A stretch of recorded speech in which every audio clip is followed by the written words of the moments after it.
Mheshimiwa Rais, nimekaribishwa hapa kwa kazi moja tu ya kukualika kuja kuzungumza na wote walioko hapa na Watanzania kwa ujumla. Lakini kabla sijafanya kazi hiyo, nataka nitumie nafasi hii kupongeza sana Mheshimiwa Rais. Mheshimiwa Mwanasheria Mkuu ameeleza hapa hatua ambayo leo tunaifikia ni mchakato.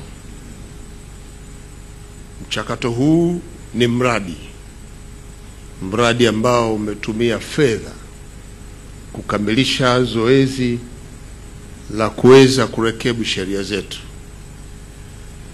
Ni zoezi ambalo kihistoria limekuwa linatekelezwa huko nyuma kwa kutumia fedha kutoka kwa taasisi za kimataifa ikiwemo na Benki ya Dunia.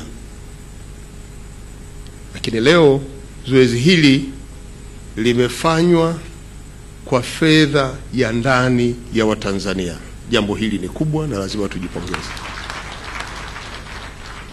Mheshimiwa Rais, nakupongeza kwa sababu najua serikali yako imeweka jitihada na nguvu kubwa katika kukusanya mapato ya ndani, na mapato haya kuyaweka kwenye mfuko mkuu na kuratibu kwenye mahitaji muhimu, ikiwemo na miradi yote inayotekelezwa, ikiwemo na mradi huu mkubwa ambao uko kwa ofisi ya Mwanasheria Mkuu wa serikali.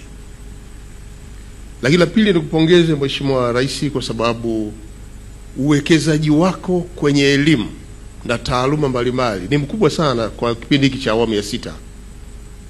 Moja ya eneo ambalo najua umeweka nguvu kubwa ni kuimarisha sekta ya sheria kwa kuwaelimisha Watanzania ili waweze kusaidia jamii iweze kujitambua, ifahamu haki zao za msingi, lakini pia kupata usimamizi wa kina kwa wote wenye mahitaji ya kisheria.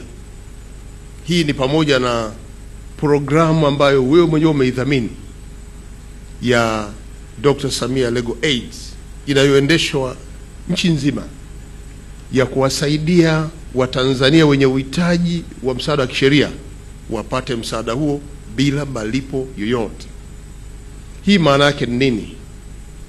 Leo zoezi linapoendeshwa nchi nzima ni kwa sababu kwenye taaluma hii tuna idadi kubwa ya Watanzania wamebobea, na hata tulipokuwa tunaenda na mradi huu ambao miaka iliyopita tulikuwa tunachukua wataalamu kutoka nje ya nchi, na zoezi la mwisho la mwaka 2002 lilileta wataalamu kutoka Afrika Kusini.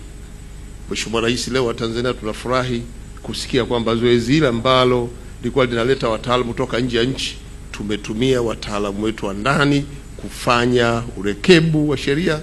Leo umeweza kuweka saini mabadiliko haya au urekebu huu ukiwa ni matokeo ya taaluma iliyoko ndani ya nchi. Hongera sana Mheshimiwa Rais.